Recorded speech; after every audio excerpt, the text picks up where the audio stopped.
मध्य प्रदेश की दतिया में जब से उपचुनाव के लिए ऐलान हुआ है, कोई न कोई खबर रोज आ रही। अभी वहां से विधायक रहे और गृह मंत्री जैसे पद संभाल चुके नरोत्तम मिश्रा का टिकट कटा और आशुतोष तिवारी को टिकट दे दिया गया। तभी से उनके समर्थक खूब बवाल मचाए, जिसके बाद उन्हें खुद बीच बचाव के लिए उतरना पड़ा। लेकिन आला कमान से मीटिंग के बाद मामला ठीक हुआ और नरोत्तम मिश्रा प्रचार प्रसार करना शुरू कर दिए। अब उनका एक रूप देखने को मिला है जब बीजेपी की आयोजित एक चुनावी सभा में, जहां पूर्व गृह मंत्री नरोत्तम मिश्रा भावुक हो गए। बीजेपी उम्मीदवार आशुतोष तिवारी के समर्थन में लोगों को संबोधित करते हुए उन्होंने कहा कि पार्टी ने उन्हें 30 साल तक विधायक और 15 साल तक मंत्री बनाकर बहुत सम्मान दिया है। उन्होंने कार्यकर्ताओं से अपील करते हुए कहा कि आशुतोष तिवारी की जीत के लिए वे स्वयं गांव-गांव जाएंगे, हर दरवाजे पर शीश नवाएंगे और पूरी ताकत से चुनाव प्रचार करेंगे।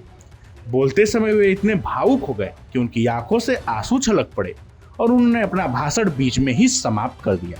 दरअसल नरोत्तम मिश्रा दतिया उपचुनाव में बीजेपी उम्मीदवार आशुतोष तिवारी के समर्थन में आयोजित एक चुनावी सभा को संबोधित कर रहे थे। मंच पर मुख्यमंत्री मोहन यादव, प्रदेश अध्यक्ष हेमंत खंडेलवाल और बीजेपी के अन्य नेता भी मौजूद थे। इसी दौरान उन्होंने कहा कि पार्टी ने उन्हें बहुत कुछ दिया है। जो पार्टी आपको 30 साल तक विधायक और 15 साल तक मंत्री बनाए रखे, उससे और क्या मांगा जा सकता है। हर कार्यकर्ता बीजेपी की सेवा और आशुतोष भैया के समर्थन में अपना सब कुछ लगा देगा। वे उनके लिए अपनी पूरी ताकत झोंक देंगे।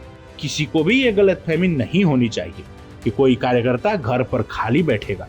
मैं खुद सभी कार्यकर्ताओं के साथ यहीं डेरा डालूंगा। मैं हर घर के दरवाजे पर जाकर शीश नवाऊंगा, हर गांव का दौरा करूंगा और आशुतोष को जिताऊंगा। ये कहते हुए वे भावुक हो गए। इसके अलावा नरोत्तम मिश्रा ने इस चुनाव को राजा और रंक यानी कि घनश्याम सिंह बनाम आशुतोष तिवारी के बीच की लड़ाई बताया। उन्होंने कांग्रेस नेता दिग्विजय सिंह और जीतू पटवारी द्वारा बीजेपी को अहंकारी कहे जाने पर तीखा पलटवार भी किया और सवाल उठाया कि भोपाल और मऊ में बुरी तरह हारने वाली कांग्रेस किस आधार पर खुद को संस्कारी होने का दावा कर सकती है। साथ ही दतिया में हुए विकास कार्यों की तुलना करते हुए उन्होंने कहा कि कांग्रेस के दौर में इस इलाके में घोड़ा गाड़ी चलती थी और डकैतों का राज था, जबकि बीजेपी के शासन में यहाँ हवाई जहाज चलते हैं और कानून का राज है। 55 साल में कांग्रेस एक विकास का काम बता दे तो जो कहेंगे वो हारने के लिए हम तैयार हैं। अपने समर्थकों के रुख पर बात करते हुए उन्होंने कहा कि उन्होंने अपने समर्थकों को समझा बुझाकर शांत कर लिया है और वे मान भी गए हैं। यदि कोई बात भी है तो उसे पार्टी के आधिकारिक फोरम पर सही तरीके से रखा जाएगा।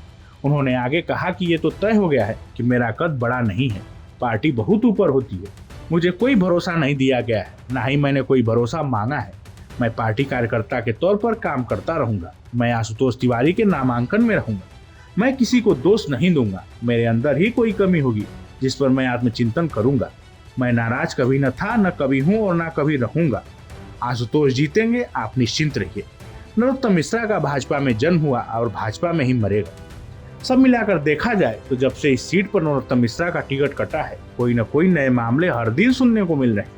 इसी बीच अब ये देखना दिलचस्प होगा कि क्या ये सीट बीजेपी के खाते में जाती है या फिर विपक्ष हथिया लेता है। इस जानकारी में फिलहाल इतना ही। ऐसे ही तमाम खबरों के लिए देखते रहिए भारत एक्सप्रेस।